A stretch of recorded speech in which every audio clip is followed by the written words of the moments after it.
Today we talk about both nuns and Nazis. We talk with J. Michael McCoy as well. Candidate for president? We'll talk with him about that. We'll also talk with Tim Reynolds with Reynolds Energy Solutions about a lot of stuff, and specifically the utility shutoff date, which starts tomorrow. From the RE/MAX Real Estate Concept Studios, this is Webcast One Live. Ed Fallon here, folks. Gateway Market and Cafe is your locally owned source for specialty groceries. Enjoy chef-crafted, prepared foods, artisan baked goods, organic produce, specialty cheeses, and hand-selected wines and craft beer. Visit the lively cafe for breakfast, lunch, or dinner 7 days a week. Gateway Market is centrally located on the corner of Martin Luther King Jr. Parkway and Woodland Ave. Stop by or visit www.gatewaymarket.com for more details. That's Gateway Market, folks. Good food, great community. This moment of silence brought to you by Tally's Restaurant Bar and Catering, home of Des Moines' premier rooftop dining experience. Located in the heart of Beaverdale, Tally's offers speedy and affordable rooftop lunch, catering for events both large and small, innovative cuisine, as well as vegetarian and gluten-free menus. Come to Tally's for live music, dry-aged steaks, Sunday brunch, and all-you-can-eat ribs every Monday night. Tally's Restaurant Bar and Catering at 2712 Beaver Avenue. Call 279-2067. That's 279-2067. Times are tough, and most people are just trying to make their cars last a little bit longer. That's why you should know about Sargent's Garage in Des Moines.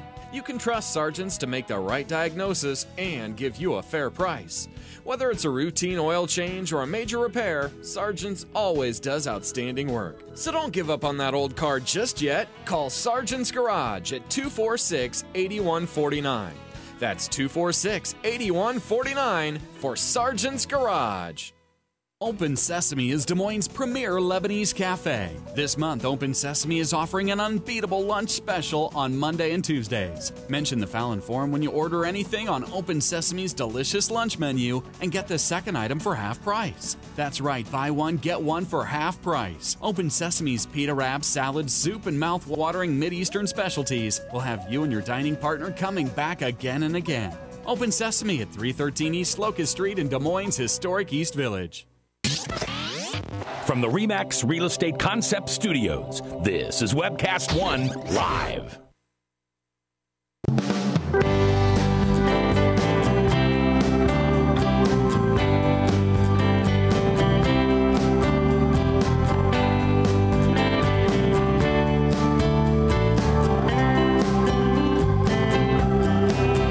Superstorm Sandy finding a way to have an impact even here in the middle of the country, in the heartland. Apparently the live stream service that we use is somewhere out there in hurricane country, and so that's down.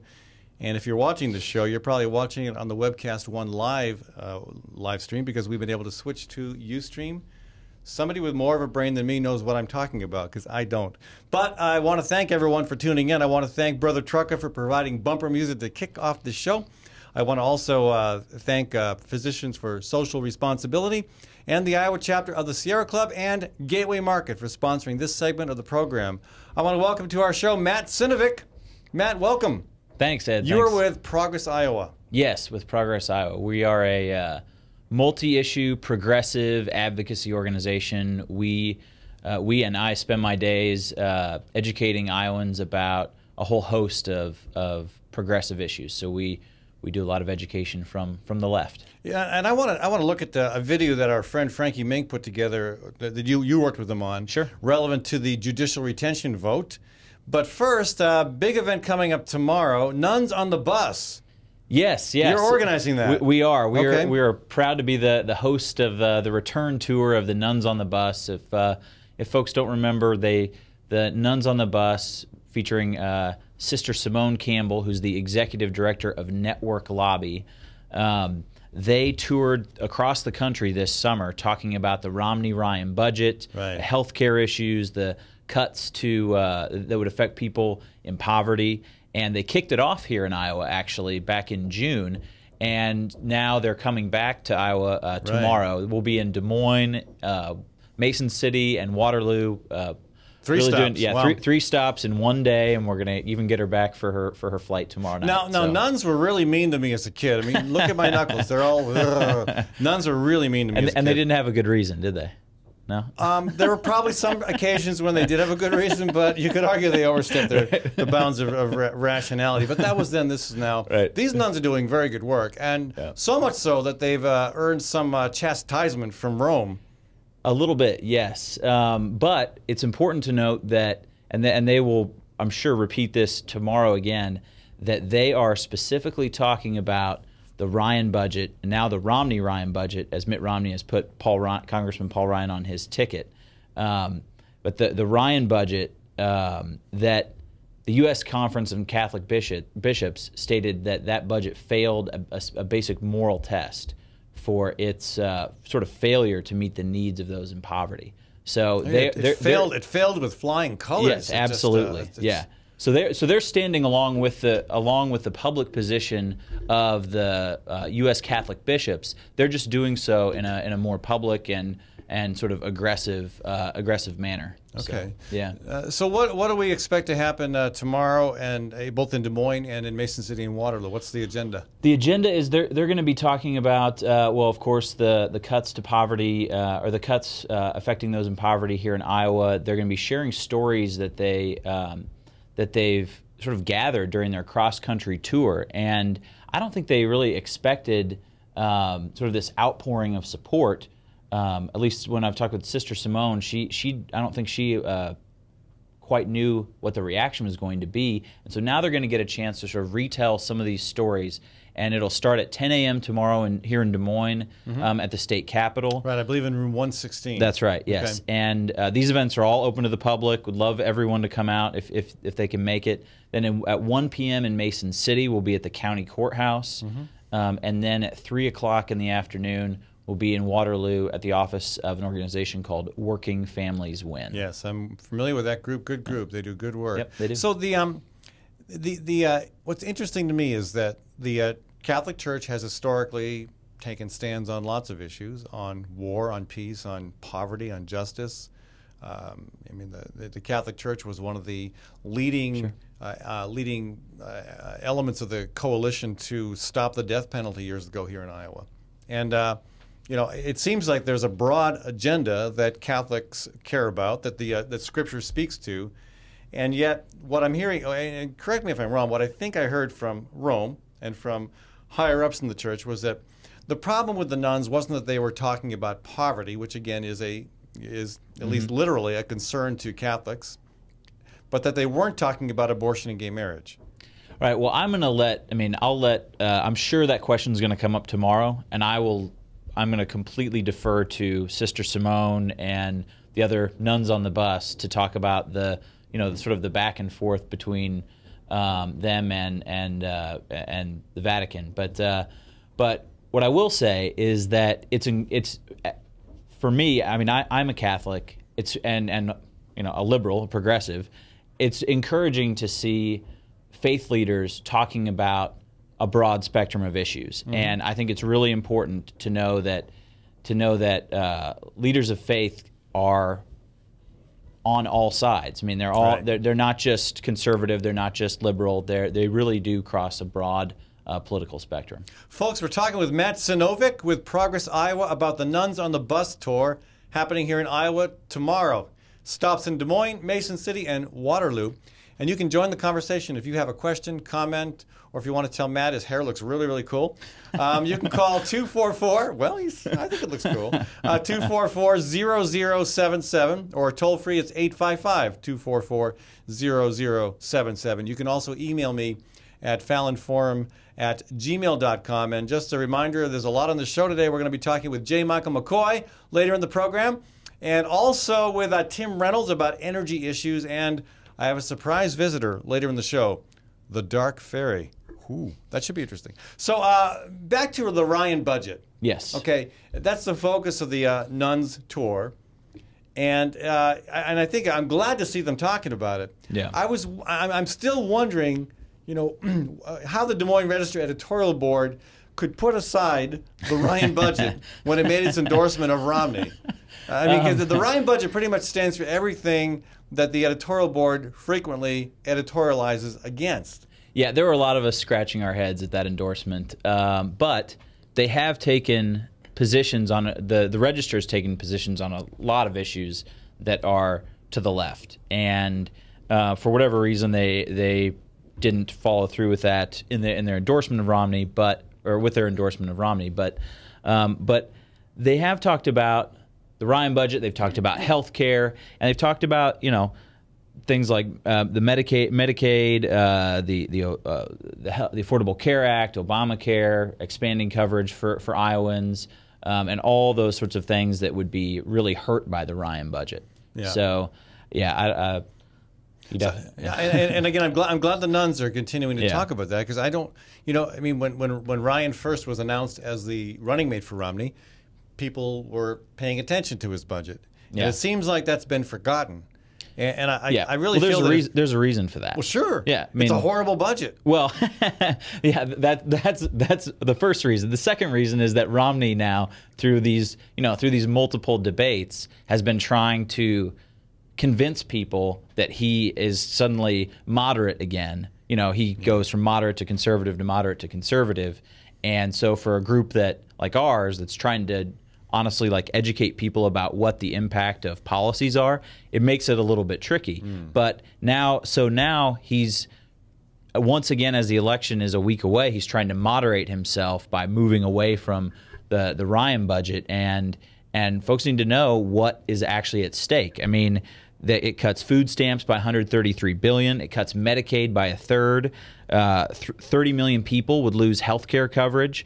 1 million students would lose Pell Grants, and current seniors under Medicare would lose $11,000 a year under the Ryan budget. And the military budget would be unscathed. There would be no reductions. Not just unscathed, increased. Increased. Yeah. I mean, increases that they're not even asking for. Right. I mean, I would love for someone to just come up and hand me money that I'm not asking for, but that's sort of a living in a fantasy land. So, yeah. Yeah. So and again, the Ryan budget in terms of Social Security, Paul Ryan refuses to tell us what he sees needing to happen to create his dream budget. But you can only imagine it's going to be very, very painful to a lot of people who depend on Social Security in their retirement. Absolutely. And he was. You might want to double check this, but I believe he was one of the supporters of President George W. Bush when they tried to privatize Social Security during his second term. Well, there's no doubt. So that's what we have, and if that had happened, and then the stock market crash or the financial crash of 2008 still happened, you can only imagine what our seniors would be dealing with right now. Yeah. So that is where he is. I mean, it's privatization, it's voucherizing Medicare, Social Security, and just completely gutting services for those who need it the most. And there are tax cuts in that budget as well.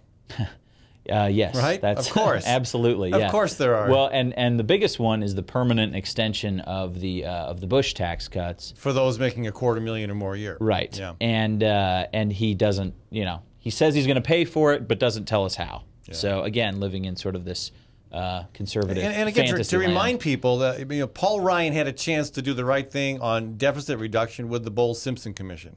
He didn't. He was on the He was on the commission. He could have helped write something that he could have supported, but his goal was to ditch the effort. I mean, again, it's been stated over and over again by leaders in the U.S. House. Their goal is to defeat Obama. I mean, that's. When you think about, policy objectives, your goal is to defeat somebody else. I mean, this is horrible. I mean, and I can't imagine how bad the country is going to look with 4 years of Romney-Ryan, and especially if they get a U.S. If the Senate goes Republican, and they're able to get that budget through, it's really it's beyond ugly, folks. It really is.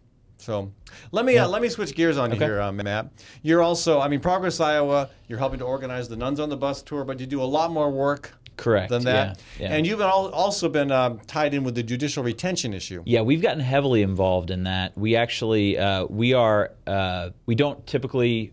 endorse candidates or campaigns, but with the judicial retention election, it's important enough that we have we have officially stated that we think people should turn over the ballot and vote yes to retain all the judges and justices.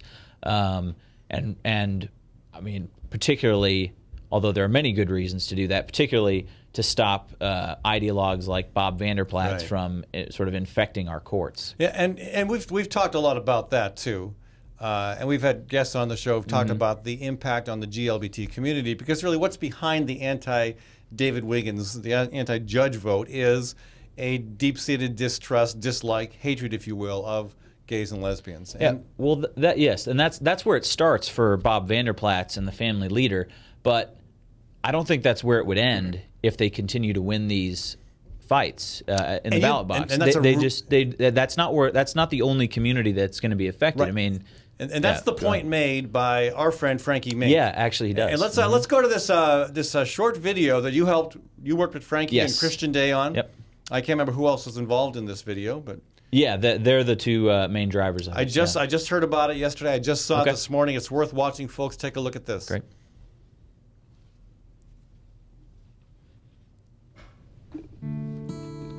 I spent 6 years of my life in a hate group. The first crime I was ever convicted of was a gay bashing. I know hate, but thanks to the grace of God, he helped that change in me. Hi, I'm Frank Mink. Me and my wife moved here over 10 years ago. I love Iowa. I'm not a Hawkeye or a Cyclone. I'll probably choose one of those once one of my kids go to one of them schools. One of the things I didn't think I would see here in Iowa is hate. Going over the rich history and seeing the rulings against slavery, rulings against segregation, having the first female attorney. These are great things in Iowa history that I love. It makes me so proud to call this place home. So when I start to see hate rise here, and some of the hate groups, and I'm not talking the Klan, the neo-Nazis, the Aryan nations, I'm talking about Bob Vander Plaats and the family leader. Sure, they might have some great sounding names and some really good slogans, but I know hate. See, Bob Vander Plaats and the family leader, they only believe in equality for people like them. If Bob Vander Plaats and the family leader win this battle again, what's next? You know what's next? I'm gonna tell you. They're gonna come after our school boards. Then they're gonna go after science. They're gonna go after sex education. They're gonna go after women's rights. That's what's next if we don't do what's right as Iowans. Peace and respect. Yeah, Frank, nice job. Christian, nice job. And Matt, thank you for your contribution to that piece. What do you say? I mean, it reminds me of the quote from the German minister, and I'm blanking on his name, who said that first they came for the communists, maybe? I can't remember which group was first. But first they came for the communists, and I didn't say anything. Because I wasn't a communist. Right, because I wasn't a communist. And then they it came just for goes the trade, down the line. labor, the trade unionists, the Catholics, and finally the Jews. And I can't remember where else that went. But and then they came for me, and there was nobody left to stand in my defense. That's absolutely right. And we have, I think we're very fortunate here. We have this great history of courts making the right decision long before the rest of the country recognize it as a right decision, whether it's segregation or civil rights. Just down the first female attorney, as Frank said in that video, just down the line. And in 2009, we were on the right side of history again when the court unanimously ruled that everyone has the freedom to marry. Yeah. So it's just something that we believe in strongly, and this is, I hope, a powerful message that people will take and remember to vote yes for the judges. Yep, it's important, folks, and I hope you do. Flip over the ballot if you have not voted already. Maybe you have, but please make sure you turn the ballot over. It's not just the judicial retention vote on the backside either. There's some local elections of significance. There's also here in Polk County the water and land legacy vote. But let's not let the people like Bob Vander Plaats, and I know the guy personally. They put up a good front, a good show, but beneath what they, how they look and act, there is hatred and contempt for a constituency group that, like everyone else, deserves to be treated fairly and justly. And so I'm hoping you'll all take the time to do that. And I'm hoping my bike, when my bike goes to vote, you know that bikes can vote now. Oh, is that right? Yeah, no voter ID. And they don't need an ID. But I'm curious, Bike, are you going to be with us on this vote? I think so. You think so? I will. Oh, you will. Okay. Yep. I mean, I'm not trying to push you now. I know you're your own independent thinker. Well, right. I just like to think everything through first. Okay. Most of the time. Most of the time. What if they don't let me vote? Well, we'll have to lodge a complaint in that case. You could sneak me into the booth. You could grab an extra ballot and you could sneak me into the booth. I think I'll fit. I think I'll leave you home. What? All right. Hey, thank you. Matt, thank you so much for joining us. Thank you. And good luck with your work. And if Simone Campbell, his sister Simone, would like to call into the program tomorrow while she's traveling from Des Moines to Mason City, that'd be probably great. About the right time. Yeah. Be happy to hear from her. Wonderful. Okay. We're going to be talking about justice reform, and specifically about a problem in the criminal justice system where when inmates are transferred, people aren't being told where they're being transferred to. So, yeah, anyway, that'll be a good conversation. Another conversation I would think Catholics would be interested in because Catholics have historically been very interested in justice. So. Yeah, absolutely. Thanks so much, Matt. Matt. Thank you, Ed. Yep, thanks for having me on. Folks, I want to thank Gateway Market for sponsoring this segment of the program and for providing me possibly the most healthy trick-or-treat treat available in the city of Des Moines last night. I was handing out organic oranges. I could not believe how many crazy-looking tykes came to my door.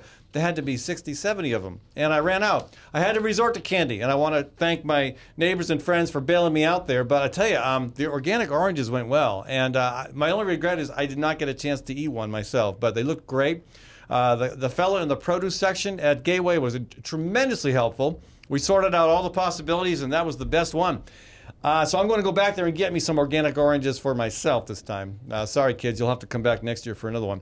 But, folks, you should check out Gateway Market because they've got a lot going on there. They're local. They keep their money in the community, not just as a grocery store, but breakfast, lunch, and supper in the cafe, and they've got a catering service as well. So check them out at 20th and Woodland in downtown Des Moines. And stay tuned.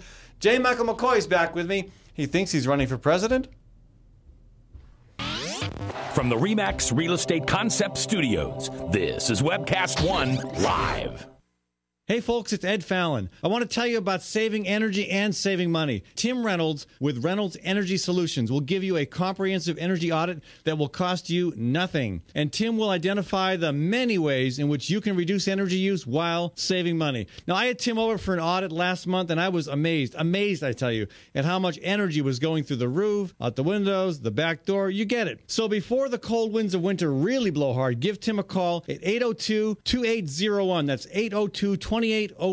Host is a locally owned restaurant in downtown Des Moines that focuses its food and philosophy on embracing simplicity. The majority of Host's food is from local farmers who practice sustainable and health-conscious agriculture. Much of what you'll find on your plate is a familiar comfort food, presented with a modern and tasty interpretation. Host is open for lunch Monday through Friday from 11 to 2, and also available for private dinner events and special themed dinners throughout the month. So, check out Host at 13th and Locust in Des Moines.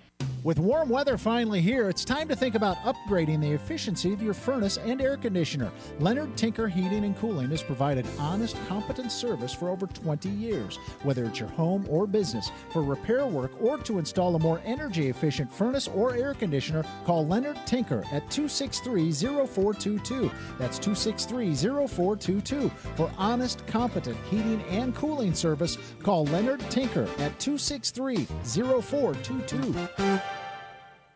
Wow, some wedding. Yeah, I've never seen a bride in coveralls. Right, and skipping down the aisle to accordion music. Not to mention the reception. That wedding cake was a freaking fruit cake. It's your wedding. Don't leave anything to chance. Diana's Wedding Cakes. Using only the finest, freshest ingredients with free on-time delivery and setup. Choose one of Diana's custom designs or create your own. Call Diana's Wedding Cakes, 641-275-9279. That's 641-275-9279.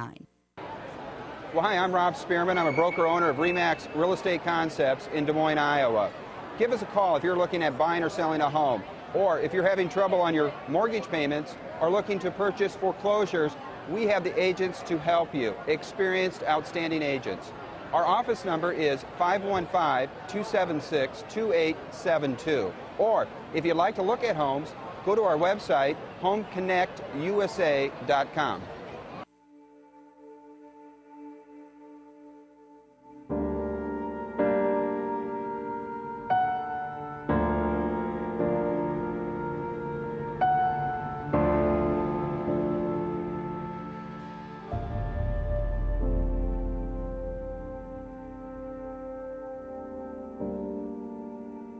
There is hope. Visit groundwire.net and chat now with a live coach for answers. Oh my God, Becky, did you see her bumper? I know she's had work done. Just last week, she had dimples and stuff all over, and now look. Yeah, dimples and stuff. Yeah. I'm Jamie Lasher from Minor Wreck Express. We're here to help with all the dents, dings, and drama of car ownership. Call 278-0101 or visit minorwreck.com for details. We'll see you in the fast lane. From the RE/MAX Real Estate Concept Studios, this is Webcast One Live.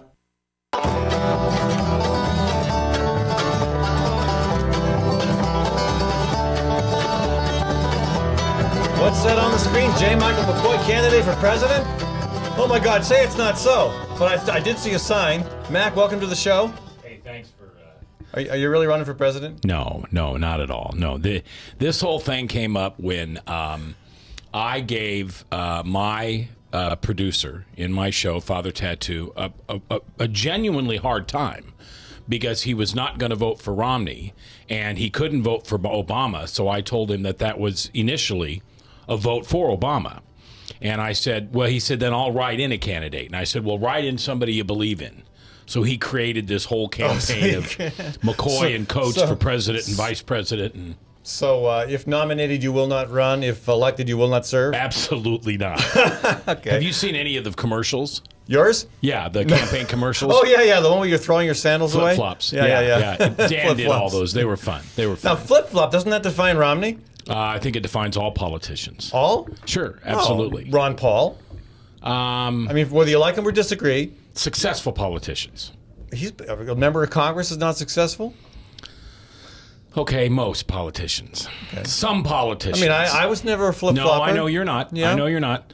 And I don't like the term associated with Romney when the Democrats allow Obama to get away with the term, I've evolved. Well, okay. I understand that. I mean, I can think of issues where I changed my viewpoint because I received more information. I learned as I went. I mean, for example, I used to think that it made sense to require a 60% vote on bond issues, but no, I've come around to thinking, it's a simple majority. A simple majority ought to be what determines that. So there's an example. Well, I don't.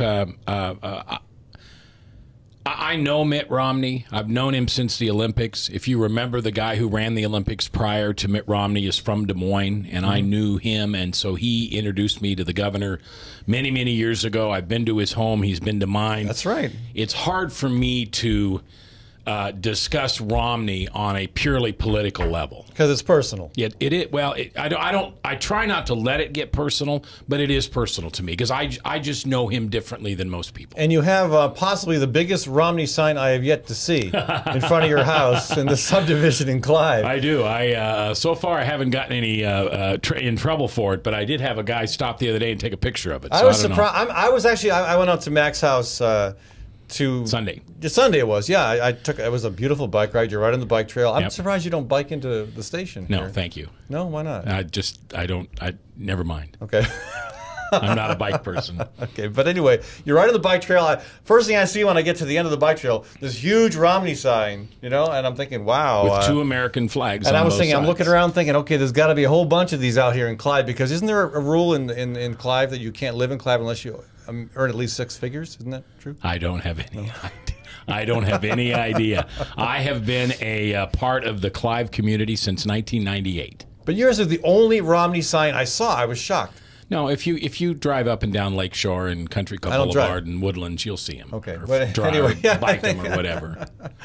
Anyway, it was interesting to me. So why? How do you feel about the Register's endorsement of Romney? I call it the kiss of death. Sorry, I think your guy's going to lose because of it. Right. I don't think this is so sad to say, but I think only my generation cares about that anymore. I mean, if you sit down and talk to my kid, I've got 4 children, 38 to 26. And the newspaper, even though I have had a Des Moines Register delivered to my house every day since 1978. I love to read the newspaper. And you probably started because you like Don Call. No, I started because I was a paper boy in middle school, actually. But anyway, so the Register has been a part of my morning. You know, I pray and I read the Register and I do my paperwork, and I do that every morning. It meant something to me because it was such a surprise that a traditionally liberal-leaning newspaper would pick Romney. So why do you think they did? I have my theory. What's yours? I'm waiting for the next shoe to drop.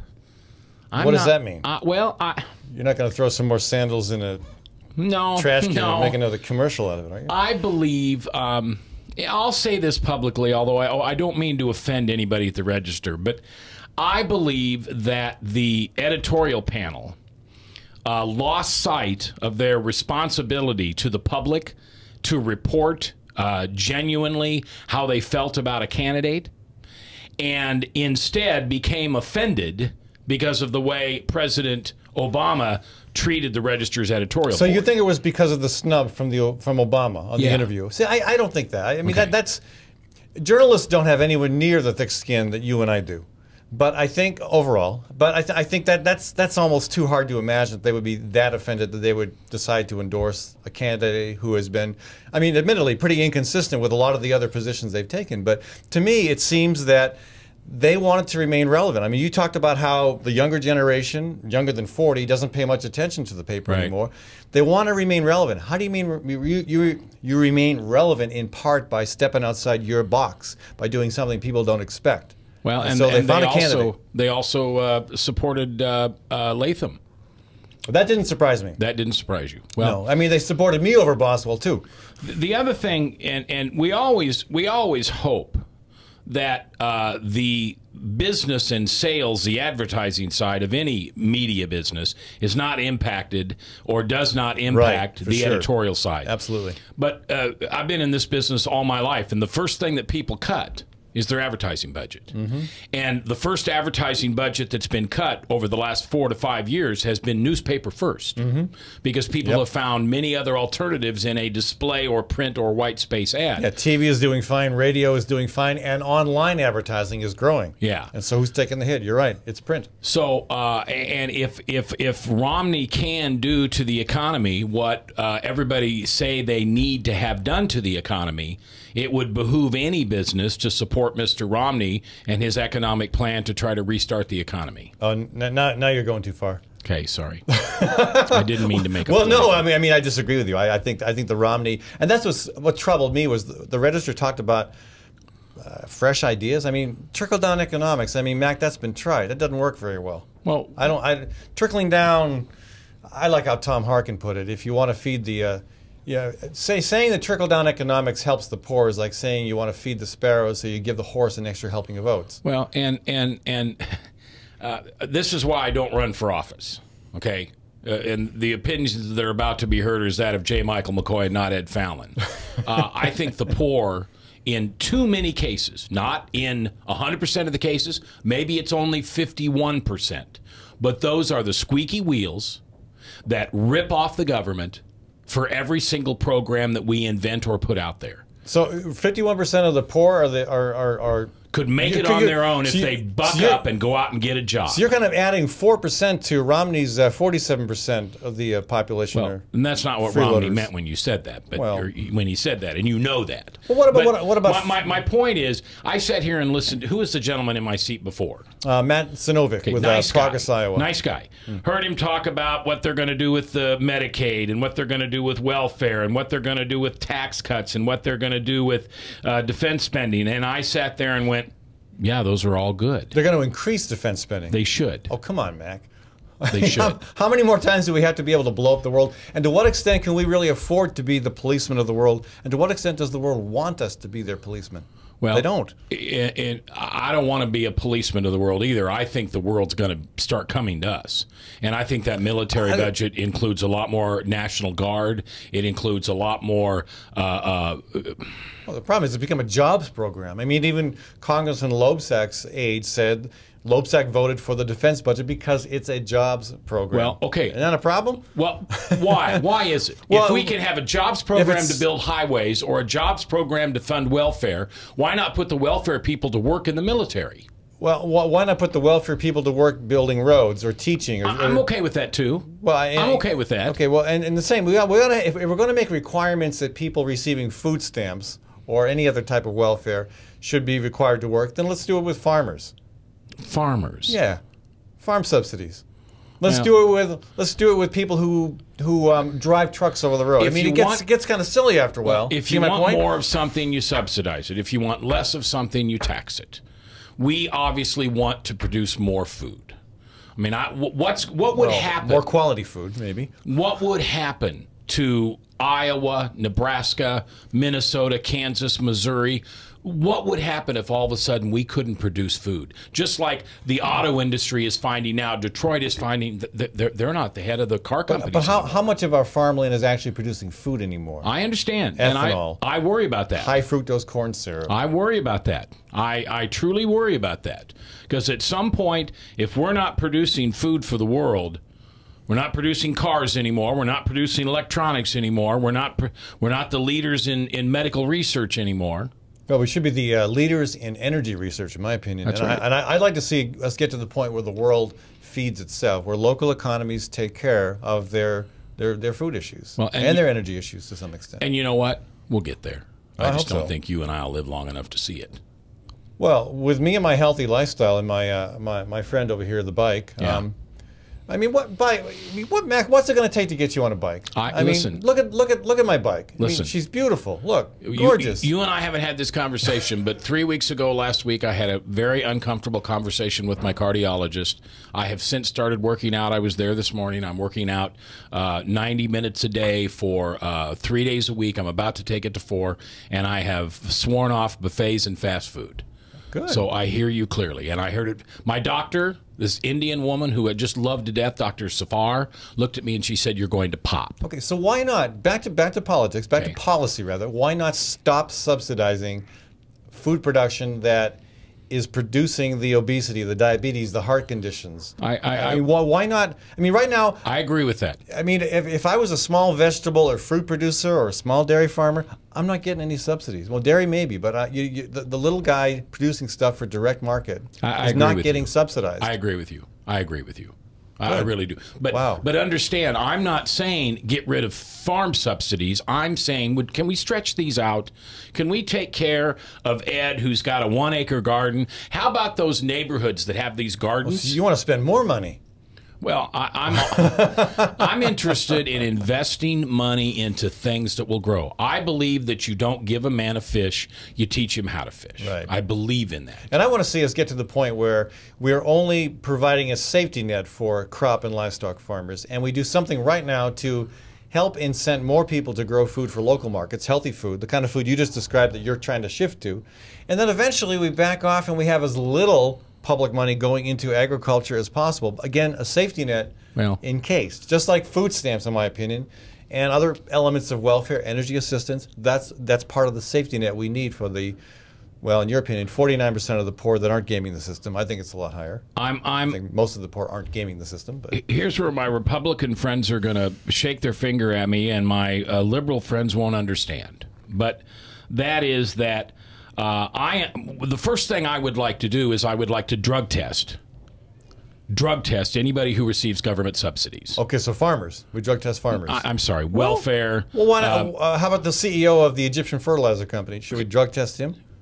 You're really pissed off at farmers, aren't you? No, I actually am not. I like farmers a lot. I just think we have to get serious about how the industry should be structured. I believe that we've got to get this country past its sense of entitlement. And I had it compared to my grandfather, and my grandfather may have had it compared to his grandfather. I think if we could go back into the 1980s and look at the morality and the work ethic and the things that we allowed and didn't allow in this country, we'd be a lot better off. Now, we can't go backwards. We have to go forwards. But I think the first thing that we do is we somehow incentivize these people who have learned to live off the government. Okay, and the first thing they do is if you want a welfare check every month, you can't be taking drugs. You can't work for the government. But why not apply that to businesses that get taxpayer money, subsidies, incentives, tax credits? Why not apply that across the board to all types of government incentives? Because those businesses are functioning and employing people, and they are adding to the economy. Someone who lives at home with, whatever situation you want to say, simply collecting Social Security, welfare, all that. All they're doing is sucking off the teat of America. Trickle-down economics. Well, whatever. It's worked for a lot of years in this country. Let me ask one more question before I got to run, and then we are going to have Tim Reynolds joining us for the next segment of the show, and the Dark Fairy. The Dark Fairy, man. The Dark Fairy. Okay. Is the Dark Fairy allowed in the studio? I don't know who the Dark Fairy is, but I'm assuming so. Okay, we'll find out. As long out. as they don't swear and do hate speech. Your prediction. By the way, you had hate speech in your first session. We have a rule here: no swearing and no hate speech. We talked against it. No, you talk for it. Huh? That's for another segment. Okay, another segment, I guess. Yeah, but quickly, your prediction for the upcoming election: Romney, Obama? The truth of the matter is, I think Mr. Obama's going to win. I was much more clear and definite on that 3 weeks ago or 4 weeks ago.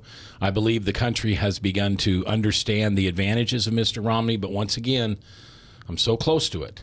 Who do I want to win? Who do I pray will win? I want Mitt Romney. Sure. And how about the 4 seats in Iowa? Do you see those splitting 2-2 or how?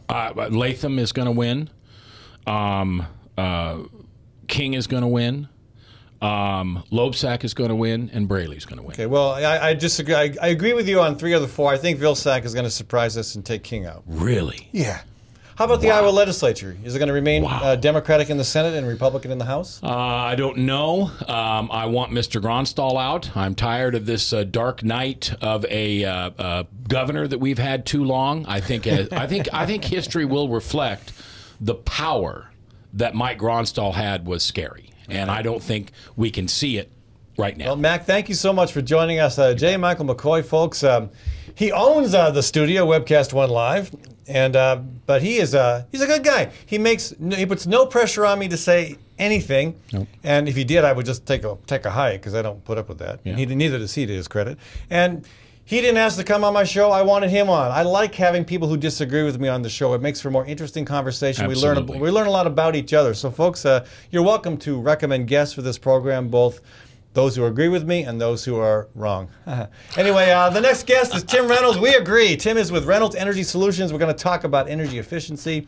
And tomorrow is a big day for low-income people because it's the day that the utility companies are no longer allowed to shut off one's power. We'll be back in a few minutes, folks, on the Fallon Forum. From the RE/MAX Real Estate Concept Studios, this is Webcast One Live.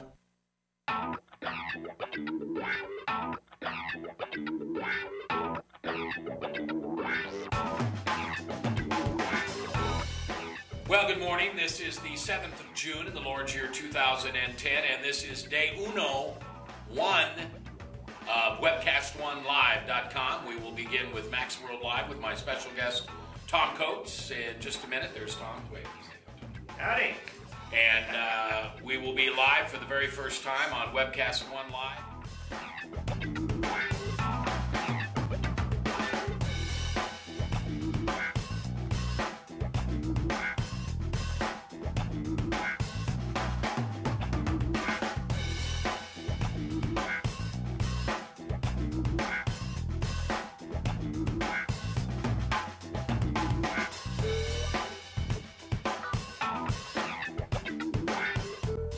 Someday we're going to look back on this and say, gosh, remember that old day in history? Wonder where Walter Cronkite was. He must have been around hanging there too. But actually, it's the beginning of Webcast One Live. And thank you for listening. Thanks, Rob Spearman, and everybody who's put together this project together. And we're ready to go live now. So thanks for listening to MaxWorldLive.com.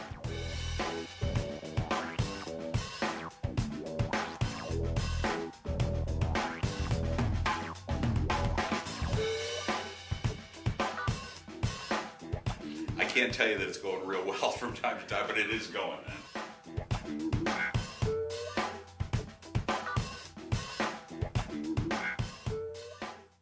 Hi folks, it's Ed Fallon here. Proof Restaurant at 13th and Locust. You've probably been there for their award-winning, nationally recognized lunch specials. Well, now Proof is open Thursdays and Fridays for supper. And here's where the chefs really get creative. Let me tell you, they're like artists, okay? I've been there, and it is one of the best meals I have had in Des Moines. I've heard that from other people. You got to check it out. Proof for supper, Thursdays and Fridays, and also the second Saturday of the month. Do not assume you can get in. Make reservations. Contact Proof Restaurant online at proofrestaurant.com or 244-0655. That's 244-0655. Hi folks, Ed Fallon here. When it is time to entertain, think of Gateway Market. Let them handle the details. Gateway offers a wide variety of stress-free options like cut-to-order cheese and charcuterie. There's a delicious olive bar and a wide variety of chef-prepared dips and spreads. Or let the catering team take care of the entire event, right down to the wine and beer pairings. The expert floral designers can even customize the perfect centerpieces. So stop by or visit Gateway Market for more information. Gateway is at Woodland and ML King in downtown Des Moines. Good food, great entertaining. Nestled in the heart of downtown, Ritual Cafe is one of Des Moines' most unique places, offering a wide variety of coffee and tea. Ritual Cafe also serves the only all-vegetarian menu in town. And Ritual Cafe is a cultural hub for artists and musicians, with a performance stage hosting local, national, and international talent. Make Ritual Cafe a part of your daily ritual. On 13th Street between Locust and Grand in downtown Des Moines. And check out ritualcafe.com. I love driving to Newton to see the races. Me too, but I only have to drive across town. You live in Newton? Yep, Newton's got small town charm and it's close to Des Moines. I love the safe, friendly neighborhoods and family-owned businesses. And Newton's wind energy industry is really taking off. How'd you find your home? Dan Kelly with First Choice Realty. And Dan helped me find my office too. Next time, instead of just speeding by, I'll stop in and check out Newton. Why don't you check out Newton? Call Dan Kelly at 641-521-9260 or Dan Kelly at mchsi.com. From the RE/MAX Real Estate Concept Studios, this is Webcast One Live.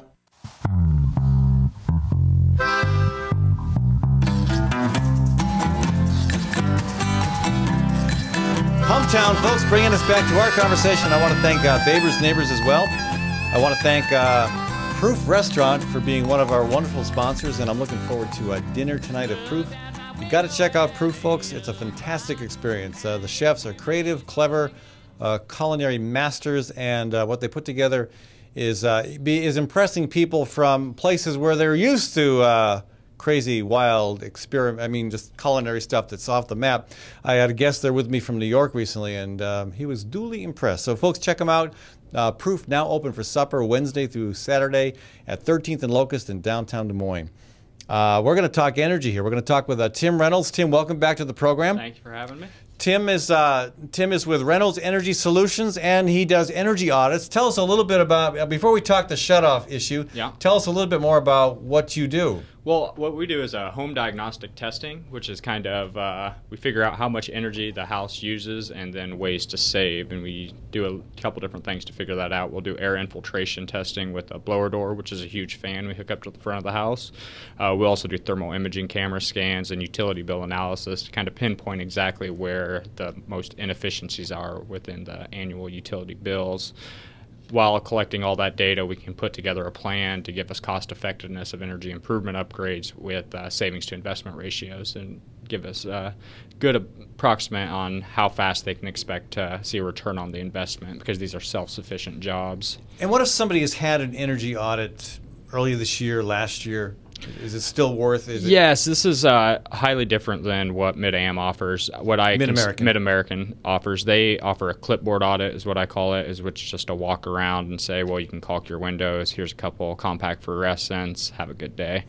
We actually do the test to figure out. Do they actually say have a good day? I think they might actually. They should. That's nice. Good customer service of them if they do. Exactly. Exactly. Okay. So, and what we actually will figure out is where they're losing energy and where to save at, and then how to do that also. Wow. So Mid-American, we've done an inadequate job, but have a nice day. Tim Reynolds, I've done everything I can to make sure you know exactly what's going on. Have a really nice day. Exactly. Okay. Exactly. And again, I've had your audit. It's and the cool thing, folks, it's free, no cost to you, and it I love the big red thing you put on the door that goes.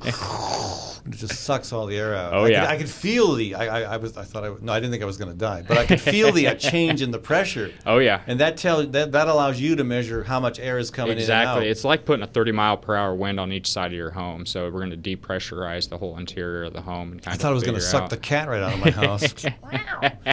Anyway. Maybe if there's a big opening, we try to get or a small enough cat. Exactly. Yeah. Or small enough cat. All right. Anyway, again, very impressive. And again, folks, you can find a lot of things wrong with your home. Even if I've had friends who've called you who were sure that their homes were just about as tight as they could be, and you still found things that they could improve. Exactly. And again, they'll save energy, but they'll also save money, if not immediately, then within the near future. Exactly. Exactly. It would be an annual return on your investment, and depending on how long that you plan to stay within your residence, these jobs will pay themselves off. So tomorrow is a big day in terms of energy issues here in Iowa because it's the shutoff day. It's Mid-American and Alliant. If you're in a Alliant part of the state, Mid-American Energy can shut off your power if you have failed to pay a bill, if you are delinquent on your bills, and any of that.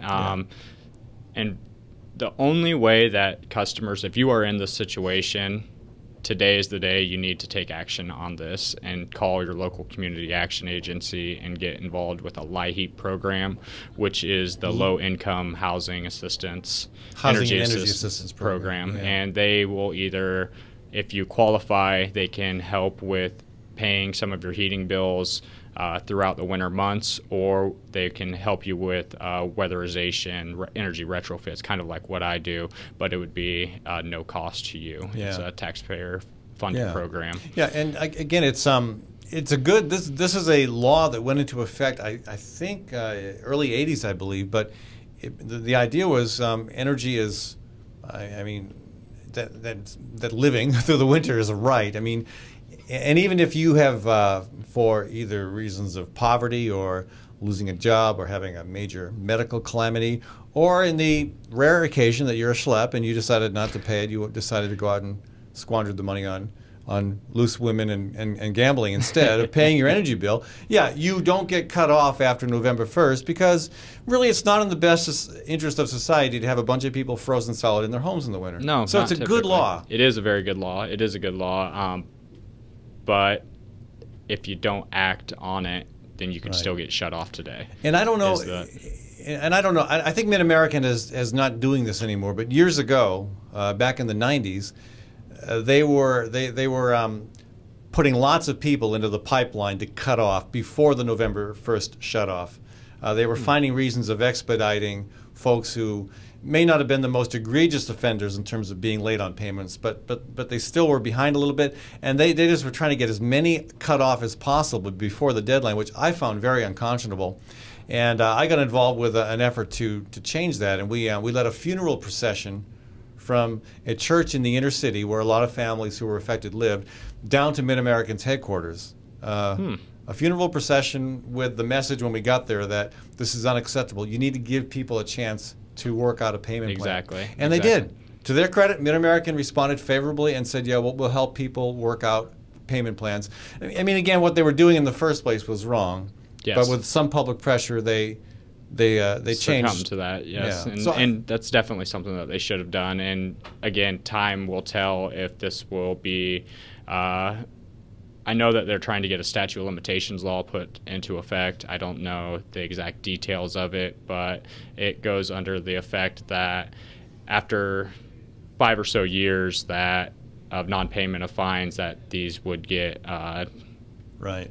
digressed. You would not have the fine no more just because of past statute of limitations. Interesting. And that's kind of because it's they have a monopoly on the system. They really do. All the investor-owned utilities they do, unless you have the small occurrence that it's going to be a municipal utility within the state. But there's only a handful of them, actually. So they control the power. Even if you're low income and you're having trouble paying your bill, it still makes perfect sense. If you own your own home, it makes perfect sense to give you a call go in, do that energy audit for this family. Exactly. And when they can afford to make some of the changes, and again, some of the changes come with rebates that are significant, like 70%. 70% of up to the cost of for install and materials, and a lot of these projects homeowners can do themselves. If you take the time, take the 5 hours to get this stuff done, you can save the money yourself at a very extremely low cost to do this. So again, very advisable. If you want to call Tim and set up an energy audit, it's 802-2801, 802-2801, or ReynoldsEnergySolutions.com. Correct. Is that correct? Okay. Yep. Well, again, people deal with the coming of winter in various ways.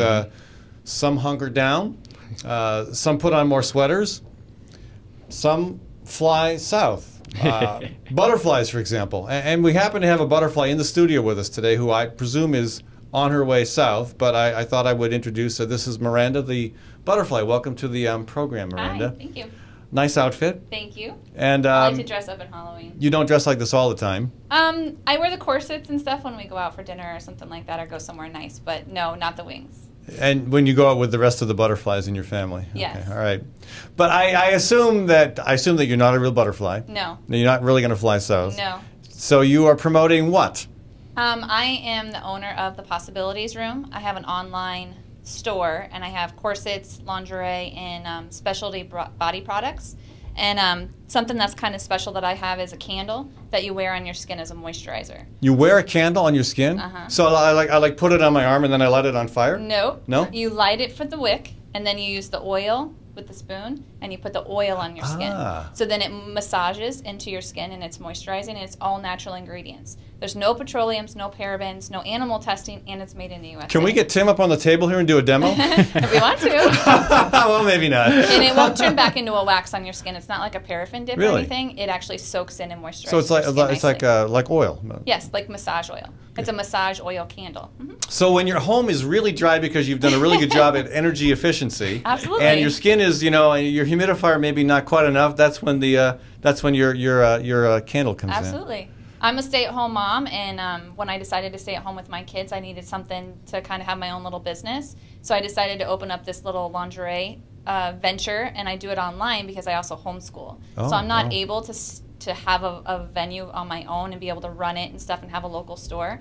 So here in the Skywalks, we have a store called A Little Bit of Everything Boutique, and that's right across from our studio here. Sure. Yeah, Okay. and there's 16 vendors that are in there, and we pay rent to the main Hubble Realty who owns it, and then they sell our stuff for us. Gotcha. So it's a way for me to be able to promote my business, promote my products. I come down and do demonstrations and stuff with the skin candle because it's kind of a specialty thing, and it allows me to have a business without having to lose the contact time with my kids. Yeah, and your kids, are they still in the caterpillar stage, or are they? They are. Okay, yes. No wings yet. No, All right. 6.5 and 3. Okay. And we homeschool, and we love monarchs. We raise monarchs every summer, and my kids are really into it. You raise and monarchs? We do. We catch them on milkweed, and we take them home, and we watch them go through the whole metamorphosis. And Are they potty trained? Do they use a The litter caterpillars? box or what? The caterpillars? Well, yeah. Well, no, they're in the little container. Oh, and okay, we all clean right. it out. They don't have free roam of the house. No Okay. free roam of the house. As soon as they come out of the chrysalis and their wings dry, then we let them go. All right. Well, cool. Good to meet you. Thank you so I love much. the outfit. Thanks. Happy Halloween. You too. And if folks want to get in touch with you, learn more about your business, your products, what do they do? It's thepossibilitiesroom.com. Great. All right. Hey, thank you, Miranda, the Monarch. Not flying south for the winter. And again, I'm not either, so I'm making sure that my home is as energy efficient as possible. But you really take Tim's advice on the question of the shutoff. I mean, we got the shutoff day coming tomorrow. You can call 211 here in Polk County if you want assistance. And if you if you are having trouble, today is the day to try to get something set up with Mid-American, a payment plan, something that will keep your power on, because you don't want your power shut off, trust me. Yeah. Not at all. All right. Not So, at Tim, thank you for joining us. Again, you're keeping pretty busy. We are staying pretty busy. Yeah, I have to get calls every day to see people come over and do some audits and hopefully get some work done. And just for a 'em. real quick question. Where did you develop your passion for this work? Green Iowa AmeriCorps. I answered a Craigslist ad after the floods of 2008, and they wanted to build a program relating to energy efficiency and the floodplain. So I went over there and actually was the leading voice in helping develop that program. I stayed with it for 2 years. We won some national awards for Innovative Program of the Year, and then they actually started producing this in multiple different states and different locations within the state of Iowa. Yeah. So we were the first ones here in Iowa, and kind of like it that way. Yeah, well, it's important work. I commend you on doing it. And folks, I strongly encourage you to give them a buzz so you don't have to fly south with Miranda. All right. Tomorrow, switching gears, we're going to be talking with Jean Basinger. She's a longtime criminal justice advocate. And she was quoted in an article in the paper recently regarding the DOC, the Department of Corrections' decision not to release names of inmates who were moved. This could be problematic for family members or other people associated with that prisoner. So we're going to talk about that. I've been trying to get somebody from the Department of Corrections to join the conversation. I'm being told no. And, I get really tired of state government officials saying, no, we're not going to talk with you. At any rate, so we'll have that conversation anyhow, with or without the DOC, with Jean Basinger tomorrow. And on Friday, Perry Beeman, reporter with the Des Moines Register, will join us. Perry did an expose recently on the issue of nitrogen in Iowa's soil and water heading down to the Gulf of Mexico. We're going to get his objective view as a journalist and talk about what this issue means and what kind of response the again, very commendable story has received. I'm sure it's also gotten some criticism, but I will say I think the story was pretty balanced. It presented the side of farmers as well. And it also talked with folks down in the Gulf about how their lives are affected. So we'll talk about that on Friday. Stay tuned for Bradshaw. Bradshaw will be with you in about 30 minutes here on Webcast One Live. I want to thank my producer, Maddie Arrington. I want to thank you all for listening and ask you to stay tuned for Bradshaw. Come back tomorrow. I'll see you at noon.